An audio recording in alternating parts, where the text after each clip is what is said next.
நல்ல காலம் பிறந்திருச்சு,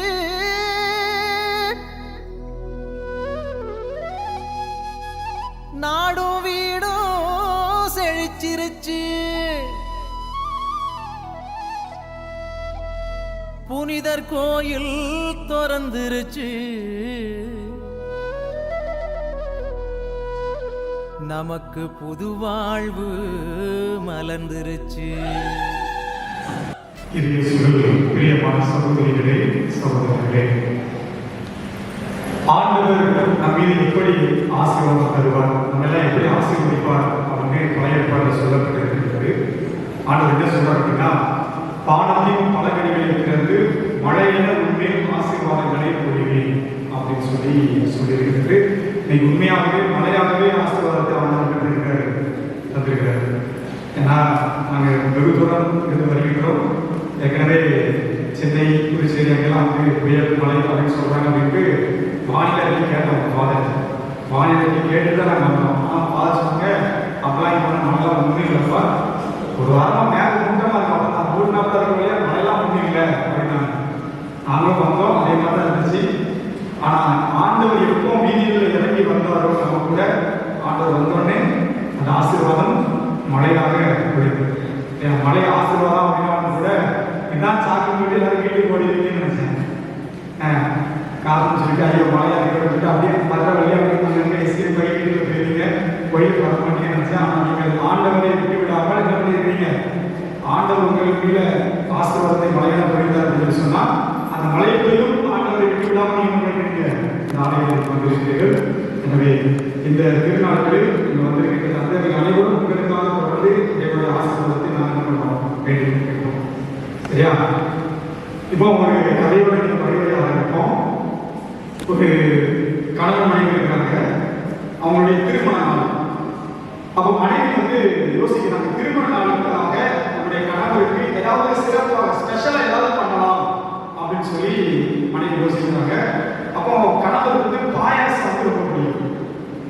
அப்போ இன்னைக்கு என்ன பண்ணுவாங்க, எப்படியாவது கணவருக்கு ஒரு சுவையான பாயாசத்தை நாமளே தயாரிச்சு பண்ணுவோம் கொடுப்போம் அப்படின்னு நினைக்கிறாங்க. என்ன பிரச்சனை அப்படின்னா, மனைவி சமைக்க தெரியாது. அவங்க சமைக்க தெரியாது.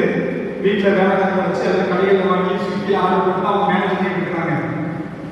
கணவரும் ஓகே நம்ம மனைவி அவர்தான் அப்படின்னு சொல்லிட்டு பட்டாரு, அந்த வாழ்க்கையை சைடுகளுக்கு வாழ்ந்து கொண்டு இருக்கின்றார். அப்படி நேரத்தில் மனைவிக்கு ஒரு ஆசை வருது, நம்ம கையால் நம்ம புருஷனுக்கு எதுவுமே செஞ்சு கொடுக்குறது இல்லை, அதுக்கு பாயாசம் ரொம்ப பிடிக்கும். நம்ம என்ன பண்ணுவோம், இன்னைக்கு நம்ம கணவருக்கு இந்த சுவையான பாயாசம் நம்முடைய கல்யாண நாள் ஸ்பெஷலாக வந்து செஞ்சு கொடுப்போம் அப்படின்னு நினைக்கிறாங்க. ஆனால் சுதந்திரம் அவங்களுக்கு சமையல் தெரியாது. அப்போ என்ன பண்ணலாம், யூடியூப் பார்க்கலாம், நல்லா சமையல் பண்ணிருக்கோம். ஆனால் இப்போ ஏதோ சமையல் புஸ்தகம் இருந்துச்சு, இன்னைக்கு எல்லாரும் நிறைய யூடியூப் பார்த்தா சமைக்கிறாங்க. இவங்க ஒரு சிறப்பு புஸ்தகம் இருக்கிறதுனால அந்த புஸ்தகத்தை பார்த்து என்ன பண்ணுவோம், அதில் சமையல் குறிப்பிட்ட பாயாசம் செய்வது எப்படி அப்படின்னு போட்டுருக்கு. அப்போ அதை வச்சு என்ன பண்ணுவோம், பாயாசம் வந்து எப்படி செய்வோம் அப்படின்னு சொல்லிட்டு மனைவி செய்யறாங்க. இப்போ மாலை நேரத்தில் கணவர் வந்து வீட்டுக்குள்ள வர்றாரு. வீட்டுக்கு வரும்போது மனைவியோட பேரை கூப்பிட்டே வர்றாரு. மனைவி வீட்டுலாம் கொண்டு வந்துருக்கிறாரு. அப்போ மனைவி அவரே வந்து சந்தோஷப்படுத்தலாம் அப்படின்னு சொல்லிட்டு அந்த பிள்ளை வரும்போதே மனைவி பேரை சொல்லி கூப்பிட்டே வர்றாரு. அப்போ மனைவியோட சத்தம் கேட்குது, கொஞ்சம் இருங்க வர்றேன் அப்படின்னு சொல்லி சவுண்ட் கேட்குது. சவுண்ட் எங்க இருந்து கேட்குது, கிச்சன்ல இருந்து கேட்குது. அப்போ கணவருக்கு ஒரே ஆச்சரியம், கிச்சனுக்கு நம்ம மனைவிக்கு சம்மந்தமே இல்லையா, கிச்சனுக்கு என்ன பண்றா அப்படின்னு சொல்லிட்டு கேட்குறாரு. நீ கிச்சனுக்கு என்ன பண்ற அப்படின்னு சொன்னேன், கொஞ்சம் பொறுமையா இருங்க நான் வரேன்னு சொல்றேன்ல அப்படின்னு சொல்லி சொன்னாங்க. சொல்லிட்டு கொஞ்ச நேரம் கழிச்சு என்ன பண்றாங்க, பாயசம் கேட்டு இருக்காங்க. கணவர் என்னதான் பண்றான்னு பாப்போம் அப்படின்னு பார்த்துட்டு போது திடீர்னு சமையலுக்கு வந்து சவுண்ட் வருது. என்ன சவுண்ட் வருது, பாயாசம் ஒரு தரம், பாயாசம் 2 தரம், பாயாசம் 3 தரம் அப்படின்னு சொல்லி சவுண்ட் வருது. கணவனுக்கு ஒண்ணுமே புரியல. மனைவி சமையலுக்கு என்னடா பண்றான்னு யோசிச்சுட்டு போது அந்த உலகத்து பாயாசம் 1 தரம், பாயாசம் 2 தரம், பாயாசம் 3 தரம் சொல்றாங்க. அவங்க கிட்ட வேகமா போய் ஏமா என்ன பண்ற, உங்களுக்காக நான் பாயாசம் செய்யறேங்க அப்படின்னு. சரி அதுக்கு எதுக்கு நீ வந்து பாயாசம் 1 தரம், பாயாசம் 2 தரம், பாயாசம் 3 தரம் போயிட்டு இருந்த அப்படின்னு சொன்னேன். இல்ல நான் புஸ்தகத்தை பார்த்து தான் பாயாசம் பண்ணேன், அதுல ஓடா இருந்துச்சு, கடைசியில போட்டு கடைசியாக 3 மேல போட்டு இறக்கவும் அப்படின்னு போட்டுருந்துச்சு. அப்படின்னு எனக்கு 3 ஏழை போட்டு இறக்கலாம், 3 ஏழை போட்டு இறக்கணும், அதுல இருக்கு 3 ஏழை போட்டு இறக்கணும் அப்படின்னு போனது என்ன பண்ணாங்க. ஏன்னா இவங்க சமையல் பாயாசம் 1 தரம், பாயாசம் 2 தரம்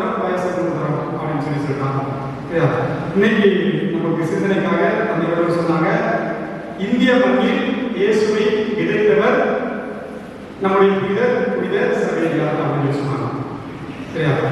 இந்திய மண்ணில் இந்த இயேசு அல்லது கிறிஸ்தவம் எப்படி வந்துச்சு அப்படின்னு பார்த்தா எல்லாருக்கும் நிறைய பேருக்கு தெரிஞ்சிருக்கலாம். அதாவது இயேசுடைய உயிர்ப்பிற்கு பிறகு சீடர்கள் எல்லாம் உலகத்தின் பல்வேறு திசைகள் என்ன பண்றாங்க, இயேசுவை கொண்டு போகணும் அப்படிங்கிறதுக்காக ஆளுக்கு ஒரு நாட்டுக்கு வந்து பயணம் போறாங்க.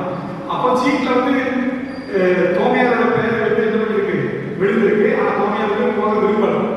ஆனால் கடைசி எப்படி போக இருந்துச்சு, ஒரு அரசனுக்காக ஒரு அரண்மனை கட்டுவதற்காக ஆசாரி தேடுறாங்க, மரவேலை செய்வதற்கு ஆள் தேடுறாங்க. அப்போ அந்த கும்பலா சேர்ந்து என்ன பண்ணாரு, தோமையார் வந்து இந்தியாவுக்குள்ள வந்தார் அப்படின்னு சொல்லப்பட்டிருக்கு. அந்த இடத்துல என்ன பண்றாரு, இயேசுவை அறிவித்தார். அப்புறம் அவர் வட இந்தியாவில இருந்து அப்படியே கேரளா வழியாக சென்னை வரைக்கும் வந்ததாக வரலாறு சொல்லுது. ஆனால் வரலாறு மாறுபட்ட கருத்துக்கள் இருக்கு. எனவே தோமையார் வந்து இந்தியாவில் வந்து இயேசுக்கு கொடுத்தார். அந்த தோமையாருடைய வழிவழிவர்கள் நாங்கள் அப்படின்னு சொல்லி கேரள ஒரு சாதாரண தங்களை தோமையார் கிறிஸ்தவர்கள் அப்படின்னு சொல்லி அடையாளப்படுத்திக் கொள்றாங்க. ஆனா அதில் ஆட்சி கருத்து வரலாற்று ரீதியாக என்ன அப்படின்னு சொன்னா, இந்த தோமையார் கிறிஸ்தவர்கள் அப்படின்னு சொல்லப்படுகிற குறிப்பிட்ட கிறிஸ்தவர்கள் யார் அப்படின்னு சொன்னா, அப்போஸ்தலர் தோமையார் வழிவந்தவர்கள் அல்ல. மத்திய இஸ்ரேல்ல இருந்து யூதர்கள் என்ன பண்றாங்க, பல்வேறு படையெடுப்புகள் நடக்கும்போது யூதர்கள் என்ன பண்றாங்க, சென்னை ஒவ்வொரு பகுதிக்கும் உலகின் ஒவ்வொரு பகுதிக்கும் போறாங்க. அப்படி இந்தியாவுக்குள்ள வந்த ஒரு யூதர் அவர் கிறிஸ்தவராக மாறியிருந்தார், அவர் கிறிஸ்துவை ஏற்றிருந்தார். அந்த யூதருடைய பேர் தோமா. அந்த தோமாவுடைய குடும்பம் அல்லது வாரிசு அந்த வழியா வரவங்க தோமையா கிறிஸ்தவர்கள் அப்படின்னு ஒரு வரலாறு. சரியா? ஆனா எப்படியோ தொடக்கத்துல இந்தியாவுக்குள்ள இப்படிதான் கிறிஸ்து வந்தார் அப்படின்னு சொன்னாலும் ஏறக்குறைய முதல் நூற்றாண்டு நடந்துச்சு அப்படின்னு பார்த்தீங்க அப்படின்னு சொன்னா, அதுக்கப்புறம் 16ஆம் நூற்றாண்டு வரைக்கும் பெரிய அளவுக்கு இந்தியாவில் கிறிஸ்து விதைக்கப்பட்டதாக வரலாறு இல்லை. தொடக்கத்துல முதல் நூற்றாண்டு தோமையாரிலே வந்தது சொல்லப்பட்டாலும் அந்த பல்வேறு மாற்று கருத்துகள் இருக்கு. அப்படியே ஒருவேளை முதல் நூற்றாண்டில இயேசு விதைக்கப்பட்டு விட்டார் அப்படின்னு சொன்னாலும் கூட 16ஆம் நூற்றாண்டு வரைக்கும் இடைப்பட்ட காலகட்டங்களில் இயேசு எங்கேயுமே வந்து அறிவிக்கப்பட்டதாக விதைக்கப்பட்டதாக வரலாறு இல்லை. அதுக்கப்புறம் எப்போ அப்படின்னு சொன்னா, வாஸ்கோ ட காமா வந்து இந்தியாவுக்கு வந்து வழியை கண்டுபிடிக்கிறார். கப்பல் போக்குவரத்து வழியை என்ன பண்றாரு, வாஸ்கோ ட காமா கண்டுபிடிக்கிறார். அவர் கல்விப்படையில் வந்து இருக்கிறார். அந்த பகுதிகள் வழியாக அவர் வந்து என்ன பண்றாரு, ஐரோப்பாவில் இருந்து இந்தியாவுக்கு வருவதற்கான கடல் மார்க்கத்தை கண்டுபிடிக்கிறார். அதை கண்டுபிடிச்சதுக்கு அப்புறம் வருகின்ற அந்த மனிதர்களோடு சேர்த்துதான் கிறிஸ்தவ குருக்களும் வர்றாங்க. அவங்க வந்துதான் என்ன பண்றாங்க, கோவா மிஷன் அப்படின்னு ஒரு மலைபரப்பு தளத்தை என்ன பண்றாங்க, கோவாவை மையப்படுத்தி உருவாக்குறாங்க. அந்த கோவா மிஷனுக்காக ஐரோப்பாவிலிருந்து புறப்பட்டு வந்த குருக்கள் ஒருவர் தான் யாரு, சவேரியார். சரியா? இந்த சவேரியார் அந்த கோவா மிஷனுக்கு வந்து அங்கிருந்து அவர் தெற்கு நோக்கி புறப்படுகின்றார். அப்படி தெற்கு நோக்கி புறப்பட்டு அவர் வந்து பணி செய்த அல்லது அவர் அதிக அளவில் பணி செய்த இடம் அப்படின்னு சொன்னா, அது வந்து எங்களுடைய தூத்துக்குடி மாவட்டத்தில் இருக்கின்ற கடலோர பகுதிகள். அங்க அவர் எப்படி இயேசு விதைத்தார் அப்படிங்கிற வரலாறு உங்களுக்கு ஒரு சில பேருக்கு தெரிந்திருக்கலாம். கண்டிப்பாக நீங்க தெரிந்து வைத்திருக்க வேண்டிய வரலாறு. ஏன்னா இயேசு விதைப்பது என்பது வெறும் கத்தோலிக்கத்தை அல்லது கிறிஸ்தவத்தை பரப்புவது அப்படின்னு, உலகெங்கும் சென்று படைப்புக்கெல்லாம் நற்செய்தியை பரப்புங்கள் அப்படின்னு சொன்னா மத பரப்பு செய்ததல்ல, என்ன இயேசுவை கொடுப்பதுதான். அதை சரியாக செய்வதுதான் யாரு, சவேரியார். எப்படி அப்படின்னு சொல்றாங்க, சவேரியார் அந்த எங்களுடைய தூத்துக்குடி மலை மாவட்ட கடலோர பகுதிகளில் இறைப்பணிக்காக வருவதற்கு முன்னாடி ஒரு 2 ஆண்டுகளுக்கு முன்னாடி என்ன பண்றாங்க அப்படின்னா, அந்த பகுதியில் இருந்த வரலாறுகள் சொல்லப்படுகிற மீனவர்கள்லாம் ஒட்டுமொத்தமாக கிறிஸ்தவ மதத்தை ஏற்று திருமுழுக்கு பெற்றார்கள்.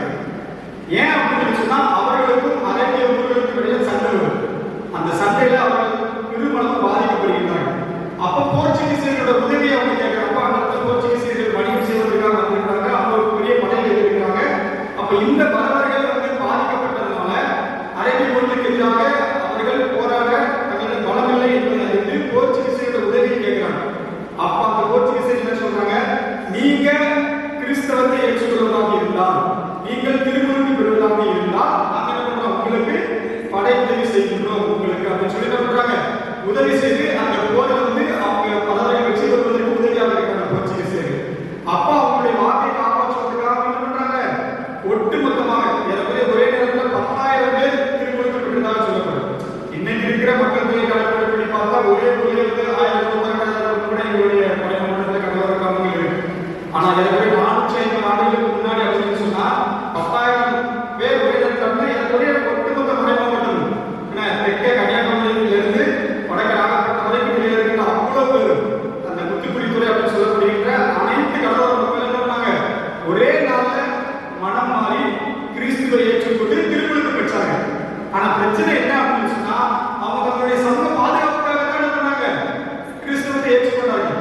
ஆனா அவங்களுக்கு கிறிஸ்துவும் தெரியாது, கிறிஸ்துவும் தெரியாது, கத்தோலிக்கும் தெரியாது. எனவே இப்படிப்பட்ட சூழ்நிலை தான் என்ன பண்றாரு சவேரியார் அங்க இயேசுவை விதைப்பதற்காக வருகிறார். சொல்றது புரியுதா? கிறிஸ்துவம் அங்க ஏற்கனவே விதைக்கப்பட்டாயிடுச்சு, கத்தோலிக்க மதம் ஏற்கனவே வந்தாயிடுச்சு.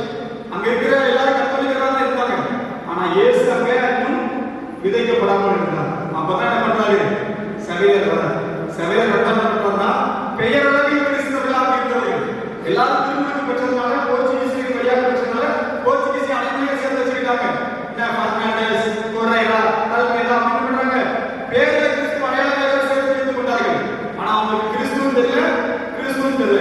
இதுக்கு முன்னாடி அவங்க எந்த தெய்வங்களை எல்லாம் வழிபட்டு கொண்டிருந்தார்களோ அந்த தெய்வங்களை தான் பண்ணிட்டு இருக்காங்க, வழிபட்டு கொண்டிருந்தாங்க. இதுக்கு முன்னாடி எந்த மத சடங்குகளை எல்லாம் அவங்க செய்து கொண்டிருந்தாங்களோ அதை தான் செய்து கொண்டிருந்தாங்க. ஆனா பேர்ல அவங்க யாரு கிறிஸ்தவர்களாக இருந்தாங்க. அவங்க பேர்ல கிறிஸ்தவர்களாக இருந்தாங்க. ஆனா கிறிஸ்தவர்களுக்குள்ள இல்ல, கிறிஸ்துவை அறியாதவர்களாக இருந்தாங்க.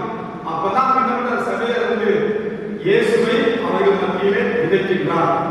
அவர் எப்பெல்லாம் செய்தார் அப்படிங்கிறத படிக்கும்போது தெரியும்.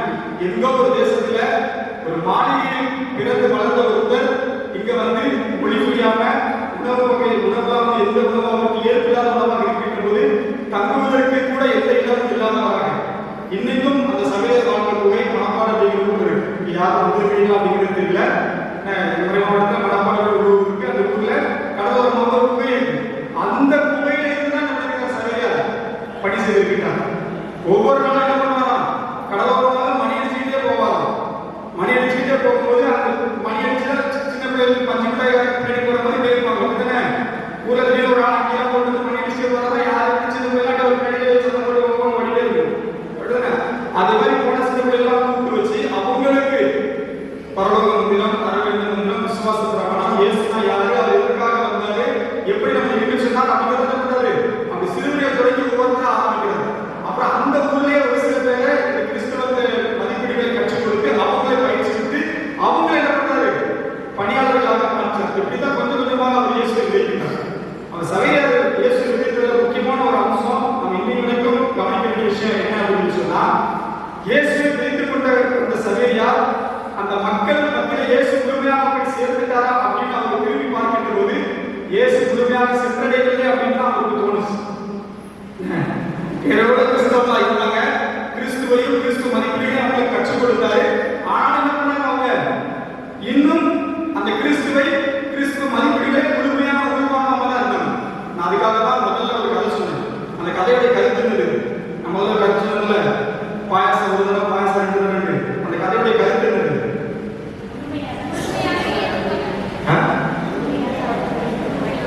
அந்த கதையுடைய கருத்து தான் பாயாச கதை கருத்து இருந்தது. அவங்க ஏன் அவங்களுக்கு சமையல் அனுபவமே இல்லை. சமையல் அனுபவமே இல்லாதனால 3 ஏலக்காய் போடணும் அப்படிங்கிறது என்ன பண்ணாங்க, பாயாசம் ஒரு தடவை ஏலக்காய் போட்டாங்க. அப்ப அனுபவம் இல்லாம நம்ம செய்கிற காரியங்கள் எப்படிப்பட்டதாக இருக்கும், கேள்விக்குத்தாகத்தான் இருக்கும். அப்படித்தானே எந்த ஒரு விஷயத்தையும் நம்ம உள்வாங்காம அனுபவமே இல்லாம நம்ம ஒரு காரியத்தை செய்ய முற்பட்டோம் அப்படின்னு சொன்னா, ஒரு காரியத்தை செய்து கொண்டிருந்தோம் அப்படின்னு சொன்னா அது கேள்விக்குத்தாகத்தான் இருக்கும். இதை சவேரியார் நன்றாக மக்கள் மத்தியிலே பார்த்தார். அவர் பணி செய்த இடங்களெல்லாம் இது ரொம்ப வலியுறுத்தினார். ஏன்னா நீங்க கடவுளை இயேசுவை உருவாக்காம வெறும் அடையாள கிறிஸ்தவர்களாக வாழ்ந்து கொண்டிருக்கின்றீர்கள். அது ஒரு நல்ல உதாரணம் அப்படின்னு சொன்னா, மணப்பாடு அப்படிங்கிற ஊர்ல இருந்து புன்னக்காய் அப்படிங்கிற ஊருக்கு வந்து என்ன பண்ற சவேரியார் கடிதம் எழுதுறார். அந்த புன்னக்காய் ஊர் சவேரியாருக்கு மிகவும் பிடித்தமான ஒரு ஊர். அந்த ஊர்ல ஒரு சின்ன சவேரியார் ஆலயம் இருக்குது. அந்த ஆலயத்துல சவேரியார் அவருடைய கைகளால் ஞானஸ்தானம் கொடுத்த ஞானஸ்தான தொட்டிலாம் இங்க இருக்கு. சரியா? அங்க ஒவ்வொரு நாளும் பல ஆயிரம் பேருக்கு வந்து அவர் பண்ணுவாராம், ஞானஸ்தானம் கொடுத்துக்கிட்டே இருப்பாராம். ஞானஸ்தானம் கொடுத்து அவர் கையே வலிக்கிற அளவுக்கு போதை உறவுக்கு கொடுத்துட்டே இருந்தாராம். எனவே அந்த ஊர்ல அந்த அளவுக்கு அதிகமாக அந்த ஊரை நேசிச்சு அவர் பணி செய்வார். அப்போ மணப்பாட்டுல இருந்து அந்த ஊருக்கு வந்து கடிதம் எழுதின சவேரியார் என்ன சொன்னார் அப்படின்னு சொன்னா, நான் எப்போ இந்த புன்னக்காய் மக்கள் குறித்து, இந்த புன்னக்காயில இருக்கிற கிறிஸ்தவர்கள் குறித்து நான் எப்போ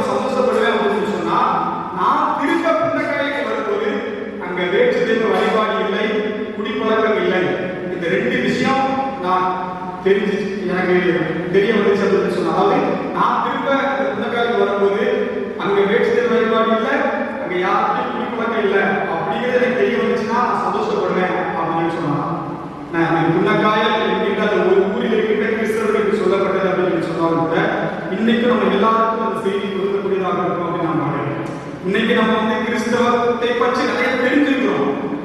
அன்னைக்கு அந்த மக்கள் வந்து அறிவு சார்ந்தெல்லாம் வந்து கிறிஸ்தவத்தை பற்றி பெருசா தெரிஞ்சுக்கிறேன். ஏன்னா இமீடியட் அப்பதான் வந்து கிறிஸ்தவர்கள் மாறியது 2 வருஷம் தான் ஆயிடுச்சு.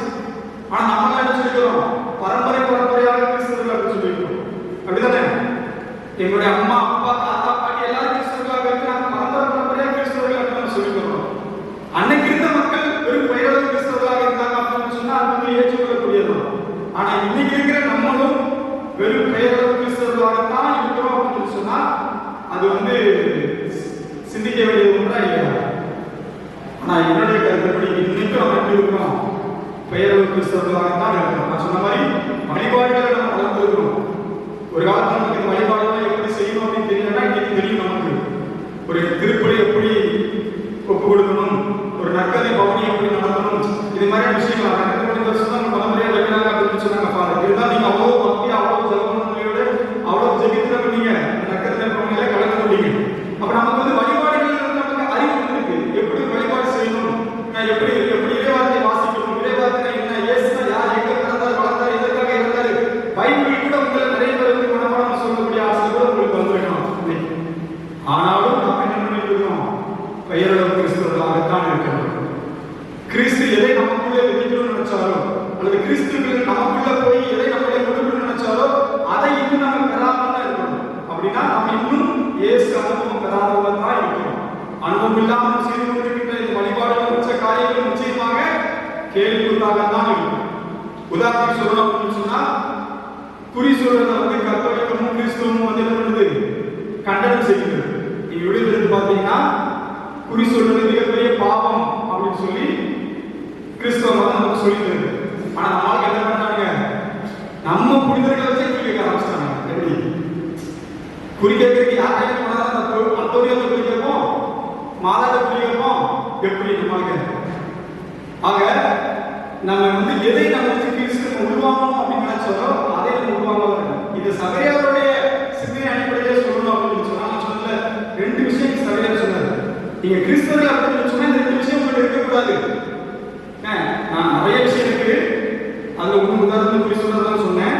ஆனா சபையாருடைய வழியில சொல்லணும் அப்படின்னு சொன்னா, அந்த சபையார கடைசியில் குறிப்பிட்டிருந்தது, இந்த புன்னக்காயில நீங்க எல்லாம் கிறிஸ்தவர்கள் ஆயிட்டீங்க அப்படின்னு சொன்னா, நீங்க எல்லாம் பெயரளவு கிறிஸ்தவர்கள் மட்டும் இல்லாம முழுமையான கிறிஸ்தவர்களாக இருக்கிறீங்க அப்படின்னா எங்க வெளிப்படணும், உங்க மத்தியில வேற்றுதல் வழிபாடு இருக்கக்கூடாது, குடிப்பழக்கம் இருக்கக்கூடாது அப்படின்னு சொன்னாங்க. இந்த 2ல ஒண்ணு மட்டும் நம்ம எடுத்துக்கொள்ளுங்க.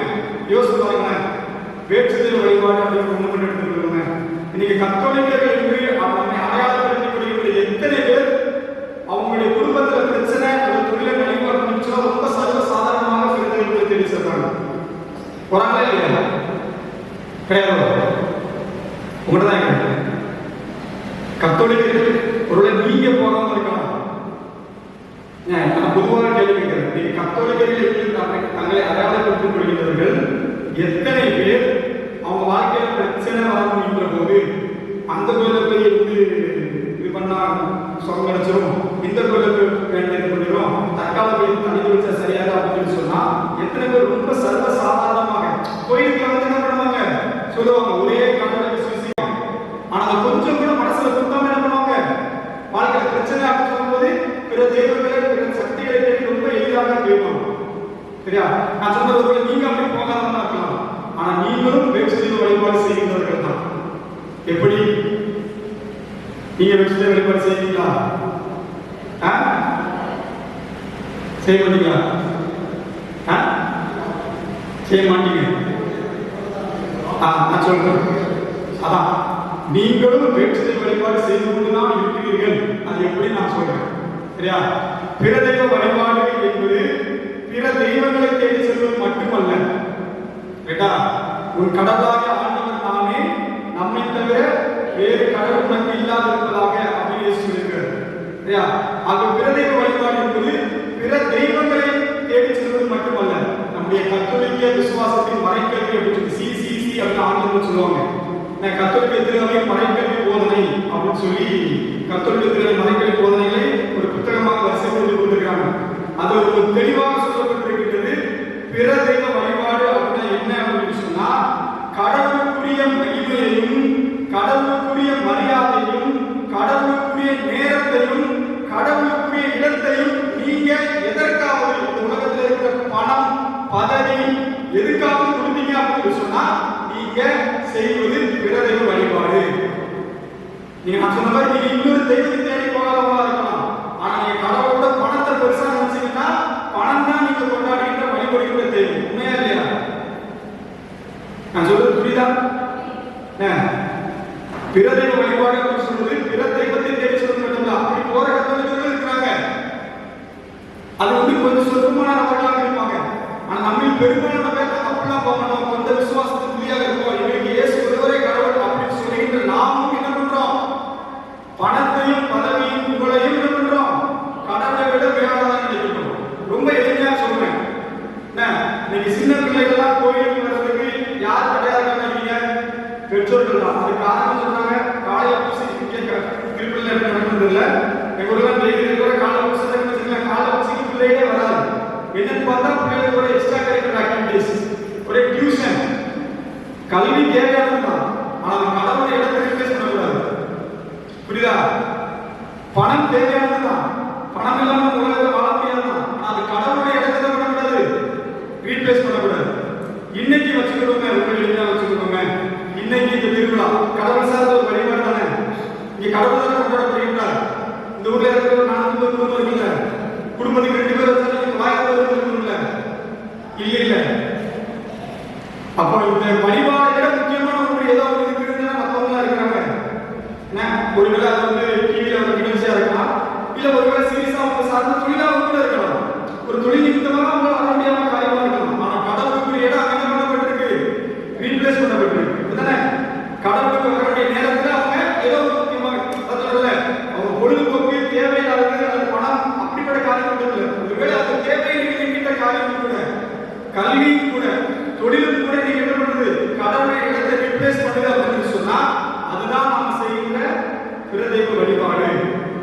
ஆலயத்துக்குள்ள மொபைல் கொண்டு யூஸ் பண்ற அளவுக்கு நீங்க மொபைல் அடிக்டா இருக்கீங்க அப்படின்னு சொன்னா மொபைல் தான் உங்களுடைய கடவுளாக நீங்க என்ன பண்றீங்க? கொண்டாடி கொண்டிருக்கிறீர்கள். அப்ப பிற தெய்வ வழிபாடு என்று சொல்லப்படுறது என்னது? கடவுளுக்குரிய மரியாதையை, கடவுளுக்குரிய இடத்தை, கடவுளுக்குரிய நேரத்தை இந்த உலகத்தை நம்ம யாருக்காவது எதற்காவது கொடுப்போம் அப்படின்னு சொன்னா அதுதான் பிற தெய்வ வழிபாடு. அப்ப நம்மளாம் பிற தெய்வ வழிபாடு செய்யறோமா இல்லையா? அப்ப சபையோட பார்வையில நீங்க எப்போ பிற தெய்வ வழிபாடு செய்யறத நிறுத்துறீங்களோ அப்பதான் நீங்க உண்மையான கிறிஸ்தவர்கள். அப்பதான் உங்களுக்கு உண்மையாகவே கிறிஸ்து விதிக்கப்பட்டிருக்கிற அதுக்காக சபையார் வந்தார். நானும் சில நாளைக்கு முன்னாடியே வந்து நீ வெறும் திருமுழுக்கப்பட்ட கிறிஸ்தவனாக பெயரளவு கிறிஸ்தவனாக இருக்காத, கிறிஸ்துவை அனுபவித்த கிறிஸ்தவனாக, கிறிஸ்துவை உள்ளுக்குள்ள எடுத்துக்கொண்ட கிறிஸ்தவனாக இரு. நீ பிற தெய்வத்துக்கு பின்னாடி போற கிறிஸ்தவனாக இருக்காத அப்படின்னு சொல்லி நானும் ஆணைக்கு முன்னாடியே சபையார் சொல்லக்கூடாது. சபையார் மதத்தை கிடைத்தாரு நினைக்காதீங்க, அந்த இயேசு தான் வந்தார். அந்த இயேசு உங்களுக்கு விதைக்கப்பட்டிருக்கிறதா அப்படின்னு சொன்னா அப்படி விதைக்கப்பட்டிருக்கிறதா அந்த இயேசு தான் உங்களுக்கு எல்லாத்துலயும் முதன்மையானவராக இருக்கணும். அந்த இயேசுக்காக எதையும் குப்பையில கருதிக்கிற அந்த பவுடைய மனநிலை உங்களுடைய மனநிலையாக இருக்கணும். அந்த மனநிலைக்கு கடந்து வராம நம்ம எத்தனை வழிபாடுகள் வைத்தாலும் எத்தனை திருவிழாக்கள் கொண்டாடினாலும் நம்ம எப்படியெல்லாம் போய் நம்ம கிறிஸ்தவர்கள் அடையாளப்படுத்திக் கொண்டாலும் நாம் உண்மையான கிறிஸ்தவர்கள் கிடையவே கிடையாது. அதுதான் சபையாருடைய பணம். எனவே இந்த மண்ணில் இயேசு விதைத்தவர் சபையார் அப்படின்னு சொன்னா அவர் விதைக்க விரும்பினார். கண்டிப்பா நம்மள குறைந்த அளவு நபர்களாக சபையார் கிறிஸ்தவர்களாக எல்லாருமே இல்லைன்னு சொல்ல முடியாது. இருக்கிற எல்லாரும் நல்லா இருக்காங்க. யாருமே வந்து இயேசுவே விடுவாங்கன்னு இல்லை. எல்லாருமே வந்து இயேசுவை விட பணத்தையும் தொழிலையும் படிப்பையும் பட்சத்தை முக்கியத்துவம் கொடுக்குறாங்களே இயேசுக்கு முக்கியத்துவம் கொடுக்கல அப்படின்னு சொல்ல முடியாது. இருப்பாங்க, சொந்தமான பேர் இருப்பாங்க. அந்த நபர்கள் என்ன பண்ணிருக்காங்க? உண்மையாகவே அவர்களுக்குள்ளே சபையார் இருக்கிறாரு, இயேசுவை விதைத்திருக்கிறார். நமக்குள்ளதான் இயேசுவை விதைத்திருக்கிறார் அப்படின்னு சொன்னா அதுக்கு நாம தான் பதில் சொல்லணும். சபையாரை கொண்டாடிட்டோம்னா அவருடைய எண்ணம் இயேசு நமக்கு விதைப்பதாக இருந்துச்சு அப்படின்னு சொன்னா அந்த விதையை வளர்த்து விருட்சமாவதற்கு என்ன